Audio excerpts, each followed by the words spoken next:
அதிமுக செயற்குழு மற்றும் பொதுக்குழு கூட்டம் தற்பொழுது தொடங்கியிருக்கிறது. அதன் நேரலை காட்சியை நாம் பார்த்துக் கொண்டிருக்கிறோம்.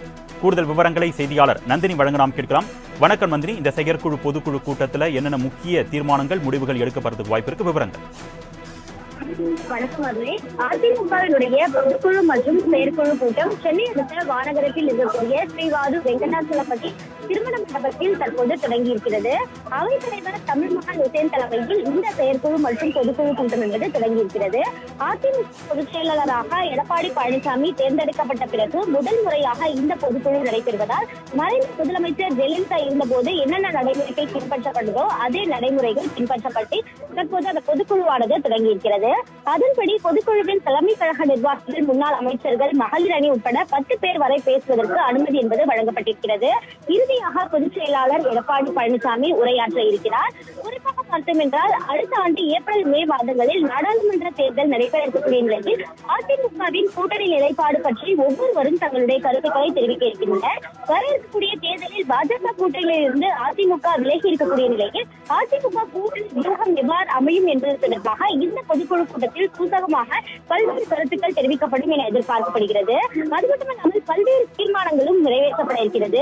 குறிப்பாக கூட்டணி பற்றி முடிவெடுக்கும் அதிகாரம் பொதுச் செயலாளருக்கு வழங்கக்கூடிய வகையில் தீர்மானம், நாடாளுமன்ற தேர்தலில் 40க்கு 40 தொகுதியில் வெற்றி பெறுவதை இலக்கு என்பதை பறைசாற்றும் வகையில் தீர்மானம், முதல் முறையாக பொதுச் செயலாளராக பொறுப்பேற்ற பிறகு பொதுக்குழு நடைபெறுவதால் எடப்பாடி பழனிசாமிக்கு பொதுக்குழு செயற்குழு வாழ்த்து தெரிவித்து முதல் தீர்மானம் உள்ளிட்ட பல்வேறு தீர்மானங்கள் கொண்டுவரப்பட இருக்கின்றன. அது மட்டுமல்லாமல் முக்கியமாக திமுக அரசை கண்டிக்கக்கூடிய வகையிலும் பல்வேறு தீர்மானங்கள் கொண்டுவரப்பட இருக்கின்றன.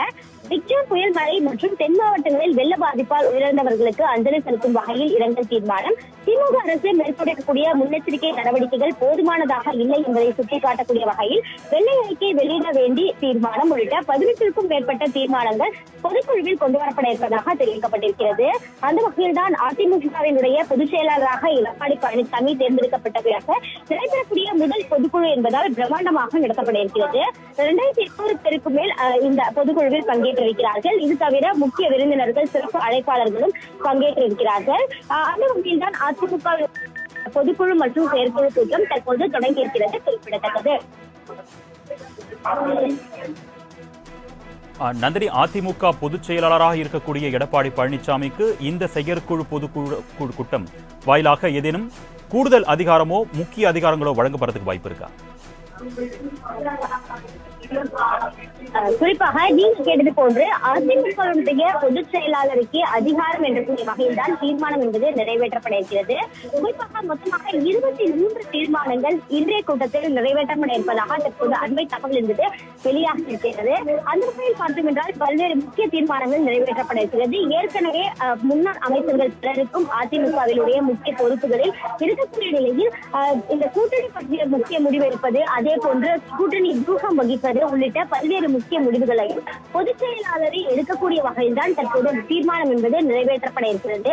அதிமுகவுடைய பொதுச் செயலாளராக பொறுப்பேற்ற பிறகு நடைபெறக்கூடிய இந்த முதல் செயற்குழு மற்றும் பொதுக்குழு கூட்டம் என்பதால் மிகவும் பிரம்மாண்டமாகவே ஏற்பாடுகள் செய்யப்பட்டிருக்கின்றன.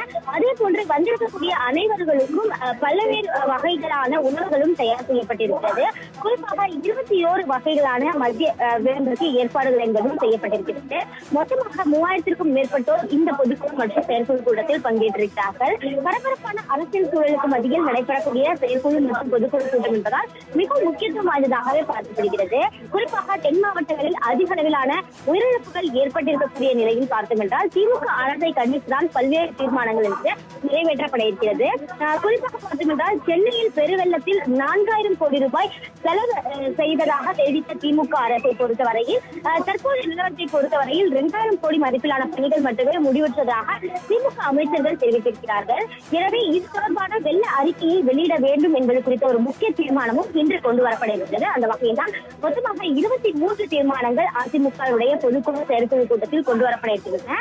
முக்கிய அதிகாரங்கள், முக்கிய பொறுப்புகள் அனைத்திற்கும் முக்கியமான முடிவு எடுப்பதற்கான அதிகாரம் உள்ளிட்டவை பொதுச் செயலாளருக்கு வழங்கக்கூடிய வகையில் இந்த தீர்மானமும் இன்று கொண்டு வரப்பட உள்ளது குறிப்பிடத்தக்கது.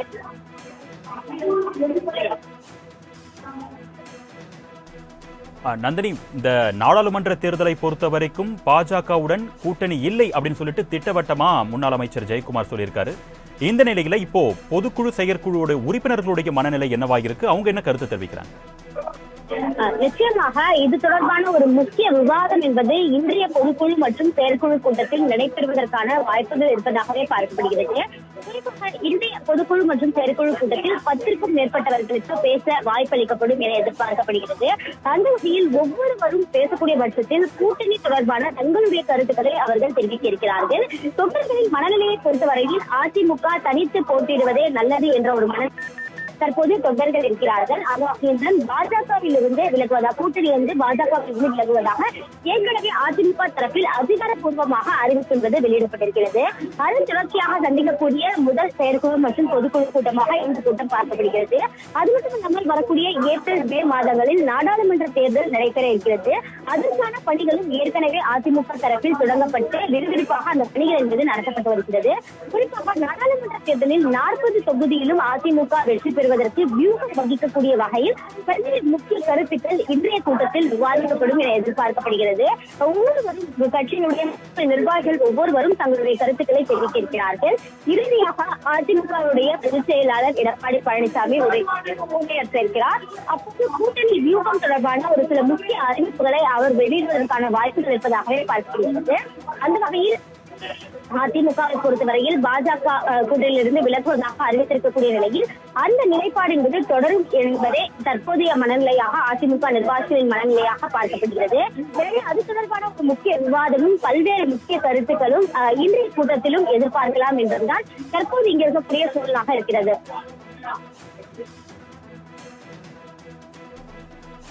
உங்களுடைய தகவல்களுக்கு நன்றி நந்தினி.